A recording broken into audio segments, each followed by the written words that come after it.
csatornán. Ez most egy rendhagyó videó lesz, mert Unreal Engine tutorialt fogok csinálni, egy egész sorozatot. Lesznek benne bővebb dolgok, lesznek benne alaptutoriál dolgok is. Igazából már meglátjuk, hogy mennyire lesz rá még igény. Úgyhogy szerintem vágjunk is bele. Ha az Epic Games-t letöltitek, akkor ez a felület vár benneteket. És itt bal oldalt van egy ilyen, hogy Unreal Engine. Nekem jelenleg most az 5.3-as verzió van letöltve, de ha szeretnétek újabb verziót, akkor a library-ben van egy ilyen, hogy Engine verzión.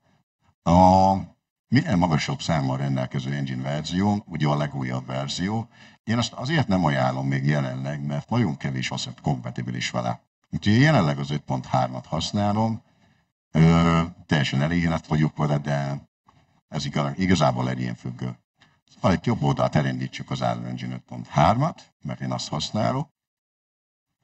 Az első betöltésnél lehet, hogy egy kicsit hosszabb ideig tart majd, ez számítógép függő és hardware igényes. Meglátjátok, ki mennyi idővel fog ezt telni. Ez a felület fog benneteket várni, mikor elindítsátok az Unreal Engine-t. Igazából itt bal oldalt nagyon sok mindent látni, mert ugye az Unreal Engine-ben nem csak játékot lehet fejleszteni, hanem nagyon sok mindenre lehet használni. Ahogy látjátok, szimulációkra, filmekre, videókra, de nekünk most a játékok kellenek. Itt felül a saját projekteket látjátok, jelenleg 2 van megnyitás alatt, de nekünk most a Games kell.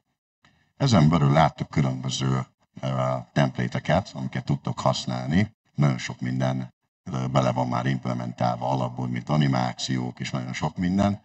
Itt az első, ez egy ilyen lövöldöző shooter game, a második az ugye a third person, a harmadik az ugye, hát igazából egy más szemszögből belátott játékot lehet csinálni, de igazából, ami nekünk kell, az most jelenleg a third person, ezt fogjuk használni.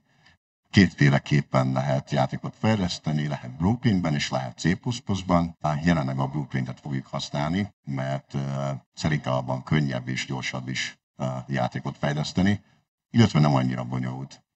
A platformál nyilván mobilra vagy desktopra, hát mi desktopra szeretnénk, a quality-re ugye maximum minőséget szeretnénk állítani. Van egy ilyen, hogy Ray Tracing. Na most a Ray Tracinget egyelőre ne kapcsoljátok be, mert eléggé zaválja a gépet, úgyhogy szerintem azt egyelőre ne kapcsoljátok ki. Van ilyen starter content, de ezt pipáljátok ki, mert rengeteg plusz dolgot ad a játékfejlesztéshez, amiből alapból tudtok indulni, úgyhogy ajánlom bekapcsolni. Illetve ide pedig egy projekt name, valamit találjátok ki, ami nektek kell, nekem ez így teljesen jó.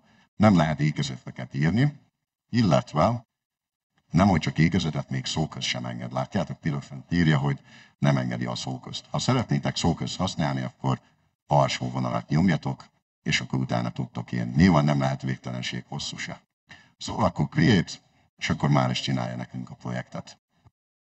Ugye third person template-et használunk, és valamikor bejön az Unreal Engine program, akkor ugye megnyílt a third person template, ez vár benneteket, ez az ablak. Különböző ablakokat láttok egyébként, itt bal oldalt, középen a viewportot, jobb oldalt, és felül van egy menüsáv is. Na most, ezeket lehet kérelni, így akár, vagy jobb oldalt akár, ahogy éppen nektek megfelel. Na most, hogyha van amelyik egy ilyen menüt nem látjátok, valamilyen oknál fogva, mondjuk nem is tudom, így be vannak ezek zárva, tegyük azt is fel. Tehát mondjuk lehet, hogy csak ezt látjátok így, mert valamiért olyan a program.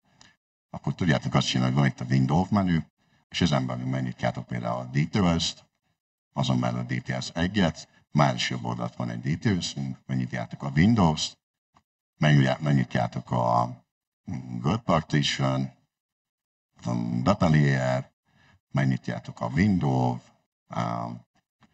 így mondjuk a Word Settings-et, és akkor azt berakja ide alulra, illetve van még esetleg kellhet nekünk Outliner-t is. Na most az Outliner, ez az első ilyen line, ez amit itt láttok, itt jobb oldalt, ez mind, amit tartalmaz ez a template. Minden benne van.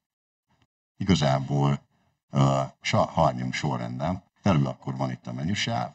A menüsávban majd végig haladunk, de igazából a lényeg az, hogy egy teljesen új projektet majd itt tudtak létrehozni, illetve egy új ugye ez a új projekt, illetve egy új level, tehát új pályát is tudtok létrehozni, de ugye ez most jelenleg egy template. Ezt el tudjátok indítani ezzel a play gombbal,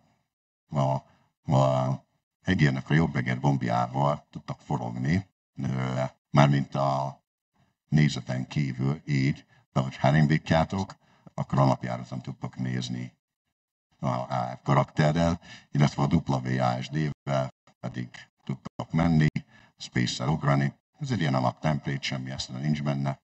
Az S kell, pedig kilépve. Na most rengeteg mindenről tudnék még nektek beszélni, de itt fennül a scalability-re, most jelenleg médiumon van rakva, de rárakhatjuk akár Epicre. Ez számítógép függő, fejlesztés során nagyon fontos, hogyha egy kicsit gyengébb a számítógépetek, akkor akár le lehet rakni médiumra, vagy akár low-ra is, tehát hogy igazán ez teljesen egyéni számítógép függő. Jelenleg én hagyom Epicen, és akkor lehet itt tovább fejleszteni. Most felül ebben a menüsávban található pár dolog. Az első a mentés, a második a keresés és a selection mód. Most jelenleg selection módban vagyunk, de elég sok minden található még ezen kívül. De a selection módban tudtok kiválasztani különböző tárgyakat, különböző asseteket kiválasztani. A következő a landscape, ezzel igazából egy új mapot tudtok létrehozni, de ezt majd egy következő videóban, vagy később. Illetve a forage, igazából ez majd hasznos lesz különböző tárgyakra, növényekre, fákra. Ezen kívül ugye található még itt rengeteg minden, de most jelenleg a selection módot használjuk. A következőben pedig itt különböző csoportok vannak, illetve actorek. Itt, ami igazából nekünk fontos, az jelenleg a Quicksell Reach, mert ha erre rámentek, itt találhatóak az ingyenes asszetek.